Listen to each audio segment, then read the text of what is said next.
मेरा एक सवाल है, आप सारे लोग, क्या नाम है भैया आपका? वीर सिंह यादव। आपका क्या नाम है भैया? पवन सिंह। आपका? रंजीत यादव। आपका? रामेंद्र यादव। आपका? देवेंद्र। आपका? राजीव यादव। इसमें जितने लोग खड़े हैं मुझे सब यादव दिख रहे हैं।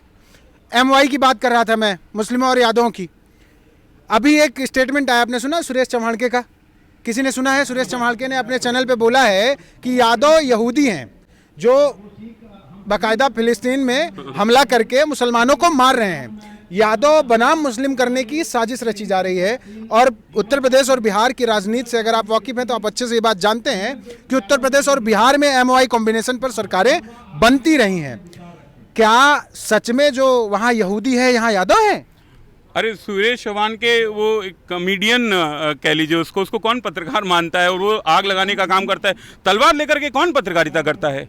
वो तलवार लेकर के शोज करता है। उसको हम मतलब मुझे समझ नहीं आता कि उसको कैसे लोग गंभीरता से लेते हैं। वो एक कॉमेडियन कह लीजिए या एक उससे भी गिरा स्तर कह लीजिए, वो जो मोहल्ले में चौपाटी पे जो तमाशे करते हैं, हालांकि वो भी एक बहुत महत्वपूर्ण समुदाय रहा, लेकिन वो इससे ज़्यादा कुछ भी नहीं है। और उसकी मैं मान लेता हूँ, आपकी बात से सहमत हूँ, लेकिन जो बात उन्होंने कही है, जो बात सुरेश चव्हाणके ने कह दी टीवी पे, जो बाकायदा चल रहा है, आपको क्या लगता है यादव सही में यहूदी है? क्या ऐसी हरकतें कर सकता है यादव?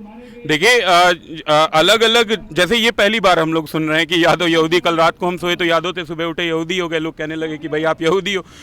इस सब बातों को नहीं मानते, लेकिन मैं अगर इसी तर्क पे बात की जाए तो मैं याद करूंगा कि बाल गंगाधर तिलक साहब तो बड़े इंटेलेक्चुअल थे, पढ़े लिखे थे, बौद्धिक थे, भारतीय राष्ट्रीय आंदोलन के प्रमुख नेता थे।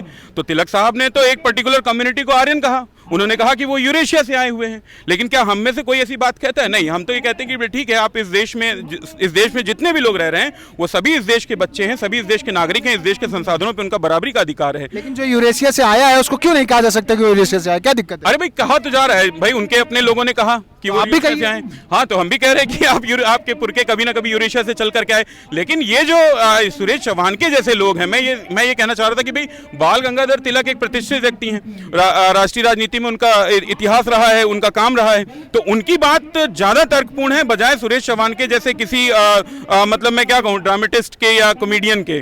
उनकी बातें ज्यादा लॉजिकल हैं।